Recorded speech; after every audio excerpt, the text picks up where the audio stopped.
Must joy be seen to be real? Today, let's draw a flower that smiles just for itself. Far away, there was a restless place called the City of Starlight. There, everyone was busy collecting golden stars known as approval. If you ran the fastest, or if you did something that made everyone cheer, a star would fall from the sky right into your pocket. Everyone believed that the more stars you had, the happier you would be. Luan, the little unicorn with a rainbow horn, tried very hard to earn them too. Every day, she painted things that everyone thought were beautiful.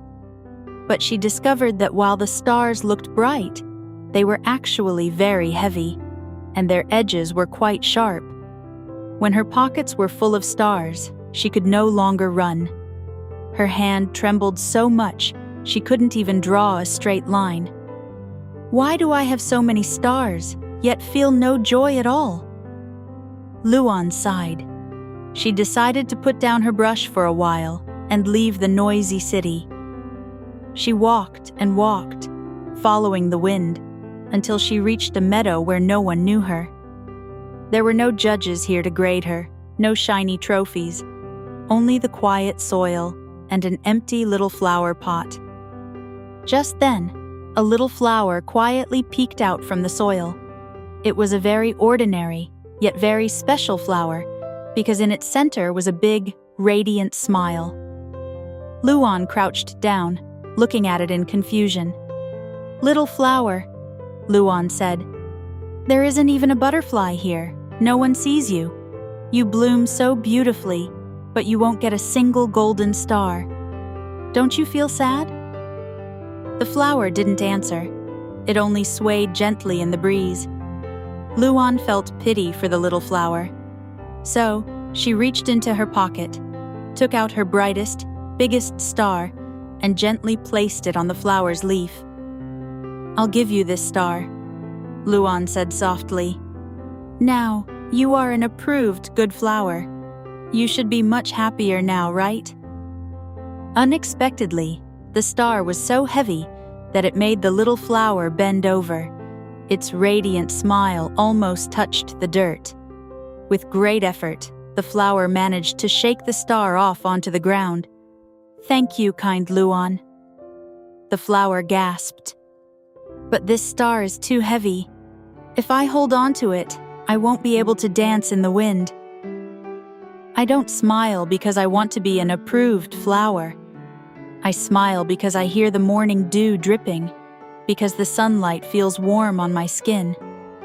I bloom simply because I love who I am right now." The flower's words were like a gentle breeze, blowing away the weight in Luan's heart. She looked at the cold star on the ground and suddenly understood. She untied her pocket full of stars, left them on the soil, and then she picked up her palette again. This time, she stopped thinking about how much applause the painting would get. She simply watched the pigment dissolve in the water, watching the red and yellow happily embrace to become orange. When she stopped being afraid of making mistakes, something magical happened. Transparent bubbles slowly began to float into the air. Inside these bubbles, there were no heavy stars. There was only her pure joy. One bubble held the scent of freshly baked bread. Another held the sound of stepping on autumn leaves. And another held that quiet, satisfied sigh when her brush touched the paper. Looking at this quiet little flower, Luan felt that the part of her always running breathlessly through the city, trying to prove herself, suddenly wasn't so tired anymore. She was no longer in a rush to collect stars. She simply gave herself an undisturbed moment to sit quietly with the colors on her canvas.